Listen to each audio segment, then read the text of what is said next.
Greetings, and welcome to LGR Thrifts. At least that's what I've tentatively called this. In fact, there's a lot of tentative things regarding this new series, but here's the basic idea. If you're not aware, a large part of my collection has actually come from thrift shops and other similarly themed things like flea markets and different sales and, local finds and things like that.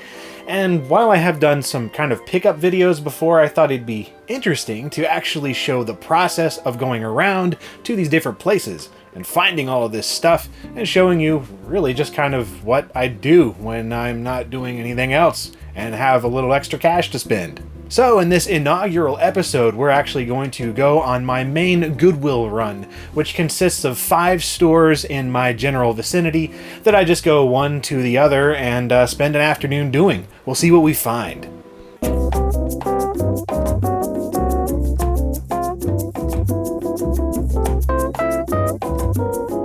So the first Goodwill we're heading to here is a bit of a smaller store. I don't usually find a ton of stuff here, but you do on occasion find some things, like apparently there's some clearanced out modern games in here. Between $9 and $15 each, wasn't really interested. But walking to the back of the store and you'll see an assortment of all sorts of complete and total randomness. Mostly junk. And chairs. In the back here you have the electronics, which I always like to peruse through. Sometimes you find an interesting keyboard or mouse or something in here, but nothing today. Although I did run across this little guy right here. This is a silver GameCube in not bad condition for $19, but it doesn't come with anything but the AC adapter and no broadband adapter underneath it or anything, so, whatever. I already got one. And I don't always look for computers in computer games. Sometimes I run across weird little oddities like this portable 8-track player and radio. I don't know, it just appeals to me, even though I didn't get it. And these weird little educational laptops, man, I always see these things and think it's something cool. And there's this typewriter here. Oh, classic typewriter. Man, that is classic. Look at that red inside for the case. Oh, if I were more of a hipster, that'd be appealing. Sometimes you just never know what you're gonna run across, like, yeah, I'm sorry, I don't trust Goodwill condoms.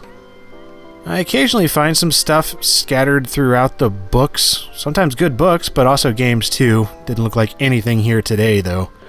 And here we go, somewhere I always have to check in every store, and that is the media section. So they just throw cassette tapes and videotapes and CDs of all types in here, even some 8-tracks, whatever. There were a few PC games in here that were loose, but stuff I already had, so it really was not of interest.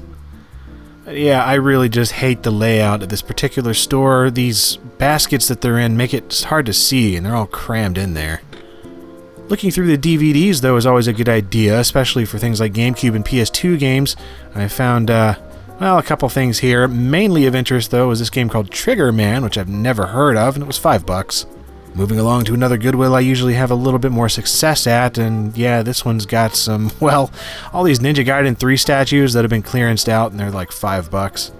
This one also has one of these auction areas, and this is a case which, as you can see here, has some interesting items, like an Atari 2600, that you can bid on at auction.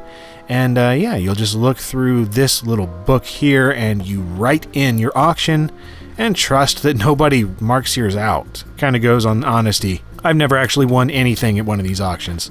It did have a couple PS1 systems in the back here. Again, I already got a couple of these, so I really don't have any need for it, but they were pretty decently priced. Around $15 each.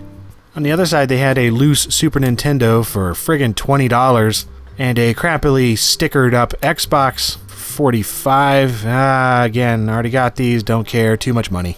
Around the back, though, there's usually some interesting stuff. I've gotten a couple random furniture items here.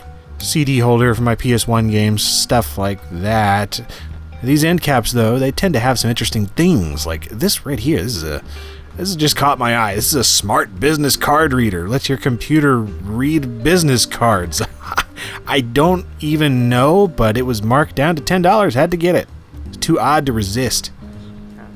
A few other interesting things in this other end cap here. Some random software and stuff like that. Not really anything of particular interest, but it's computer-y, just stuff I don't care about. And always check this VHS section over here because sometimes you'll find some Sega Genesis games thrown in amongst the VHS tapes. None here though. And this is kind of sad. Sometimes looking through the office supply section, you'll find these floppy disk holders. And I've actually talked to a Goodwill employee, and it turns out they toss the floppy disks and just sell the holders. That just kills me a little bit inside. Apparently it's for privacy concerns, but I mean seriously, this stuff is like 20, 30 years old. Another place I always check in the Goodwills are the toys and puzzles sections. You know, like board games and stuff. I have found so many big box PC games mixed in with this kind of stuff. None here today, but it's always worth checking. Got a cheap Gravis joystick in here, which I was just attracted to it because Gravis, but you know, I don't care, I have enough joysticks. Here's an external optical drive, and I always check around the back to see if it's a parallel port drive, because those I can actually make some use of in my DOS machines without an internal drive.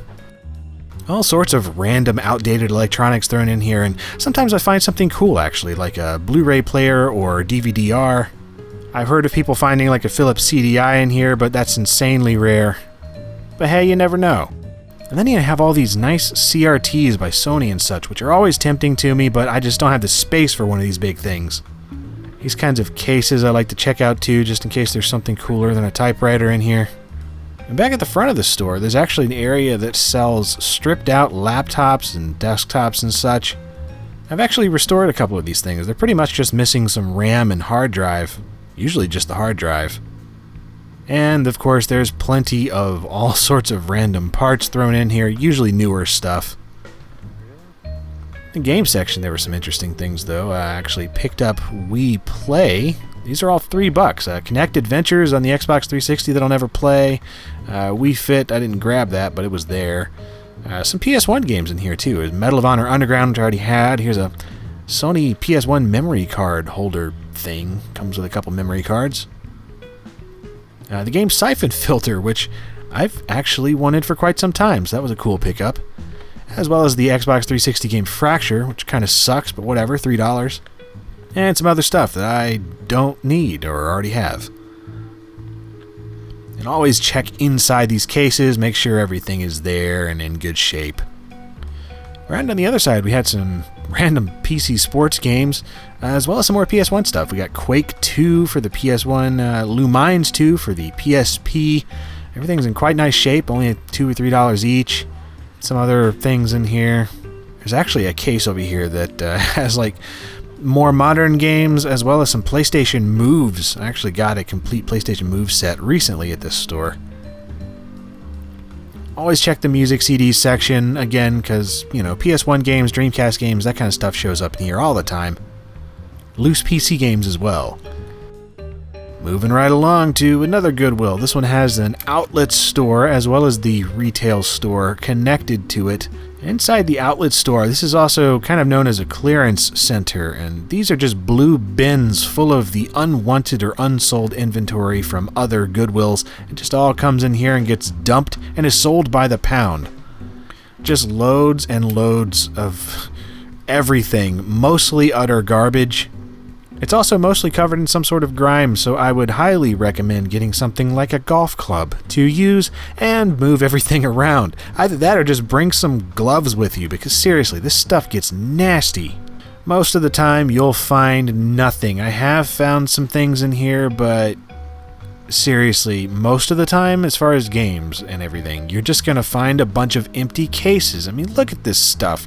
This is depressing. These games would be freaking awesome to have with the games in there. But no, it's just the cases, maybe the manual. A lot of other depressing stuff too in this place. Awards that nobody wants anymore. Family pictures from who knows why the heck anyone gets rid of these. This is a letter someone wrote saying how they were sick and dying and could no longer be at work or something. And here, I had to censor this out. This was an entire box full of finance forms of someone's debts they were having to pay to a local casino. And yet they're concerned about 30-year-old floppy disks having private information when you got an entire box of someone's personal debts piling up. Like I said, this stuff is just depressing. But people die, their families got to offload crap somewhere, and a lot of it ends up here. About the only thing I found was a couple floppy disks for a version of Wheel of Fortune that I already have. If you go down the hallway, though, it connects directly to the retail store without having to go outside, as you used to have to. This place is mostly modern stuff now. I did actually find an Xbox One wireless controller, brand new for $30. That's a pretty good deal. Most of this particular store, though, is all clearance items that Target has gotten rid of, or like dollar stores and stuff. I found a white PS2 controller that was actually in pretty nice shape for $3. It's not bad. A couple of random games that I already have or just don't care about in the CD section. A complete PS2 with what looked like a network adapter for $55. And then, of course, all of their computers that they are selling both refurbished and for you to work on yourself. Yeah, they've got a whole discount computer thing going on now through Dell. So if you want a Goodwill computer that's like 5 or 6 years old, there you go. You can also just buy these cases for $10. It comes with everything inside of them typically, except, again, without the RAM or hard drive. I got another store just like a mile down the road that's really, really small. Just a little hole-in-the-wall place. Usually has nothing, but I can't help but check it out anyway. Again, looks like they have some modern games, like PS Vita stuff. And small TVs, because it's a smaller store, I guess. As well as other assorted electronics that are gross. Yeah, now that I think about it, I've only gotten like 1 or 2 things of note over the years that I've been going by this store, so really, why in the world do I keep coming by here even though they don't have much? Well, they do have quite the stock of incontinence protection pads. And one last Goodwill to check out here, and this is one I've had a lot of luck with over the years. It's a decent little store in a convenient location. This is another one that has those auction chambers where you can't actually buy stuff directly but have to bid on it. They had some interesting stuff in this one. This big video game lot came with like a ton of PS2s and Xbox originals and a Wii and PS1 or 3 and even a friggin' Sega Game Gear in here. The rest of the store is a real mixed bag. A lot of the Target clearance stuff is being sold in this store now, which sucks. They used to sell a lot more donated stuff, but not as much anymore. I definitely still find some good stuff here. I mean, I found some big box PC games and a bunch of loose PS1 and Dreamcast games not too long ago, so this is still a decent little store to check out. But today it just ended up being a miss. Oh well. And here's the haul I came away with today. Not too bad. About $70 overall. Would have been about $30, but I got that Xbox One controller as well as that stupid business card reader, which is $40 altogether right there. But hey, not bad at all. Most of this stuff was pretty darn cheap. Whether or not it's worth the gas money, probably not, but I don't care. Hunting this stuff down is fun. And that's all for this episode. Check back next time, if there is a next time, if you guys end up liking it. And we'll see about going to some more stores, more thrift stores, maybe flea markets, other kinds of weird consignment shops, and even some stuff out of state if I get around to it. You can also just subscribe to my channel for my other things, or check me out on Twitter, Facebook, or Patreon. And as always, thank you for watching.